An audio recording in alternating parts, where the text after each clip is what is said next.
A little disclaimer before you start choosing your classes, we have no idea when you submit this. There's no timestamp, there's no way for us to know who was first, who was last.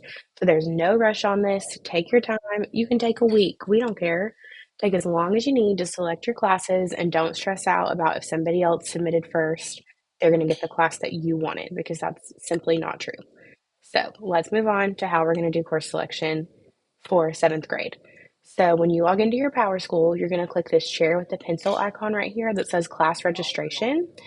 And when you click that and it opens up, you're already going to have these two things selected for you.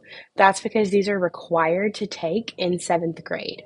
Computer science is required by the state and health is required by us. So those two are already filled in for you. So down here at the bottom, you're already requesting two things. Now, if you're watching this video, that means you filled out the Google form with a request to take Spanish 1 and you were approved to take that course. So if you are still interested in Spanish 1, you do have to select it. So you're going to click the pencil, and if you have the prerequisite, you'll have the box and be able to choose it. I did not fill out the Google form, so I cannot choose it. But if you still want that class, make sure you select it and press OK. So if you selected Spanish 1, your total down here will already be at 6. So now you're going to go ahead and choose your PE. So you can just pick whichever PE you would like and press OK. And then in the next box, this is totally optional, but if you want to take PE 2 times, you will need to open this box and select the second PE that you want to take there. And so then if I had already selected Spanish, I would be done. I would be at my full 8 here. If I didn't choose this PE, I would still have room for one more. So I would open my regular related arts box and choose my last class. But since I did not get to take Spanish for the sake of this video, I'm just going to go ahead and choose some more classes. So now I've got 8 total, which is great news.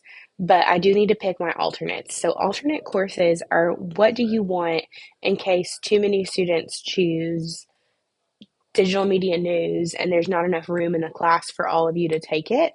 What would you want as your just in case class if you were one of the students who was randomly selected as not being in that class? So you want these to be things that you did not pick originally. So you want these to be something totally different than your regular request. So I'm going to double check. I don't have weight training up here and I don't have teen living up here. So now if these alternate courses do not count into your total at all, they kind of count for 0 because they're just in case. So as long as you've got 8 down here in both spots, you should be good to press the blue submit button that you'll have down here. And then you'll see your requests in a list and you're done and good to go. An important thing we forgot to say the first time we made this video is that because of this state required computer science, it is not able to fit into your schedule to take Spanish 1 and band. So if you are a band student and band is your priority, you'll just have to wait to take Spanish in high school, and that's totally okay. But there's just not going to be enough room in your schedule to take both because of this required by the state computer science class. So just keep that in mind as you go through the form that if you really, really, really want to stay in band, which we totally are great with, then you're just going to skip Spanish 1 completely and go down here to related arts and put your band with your other things.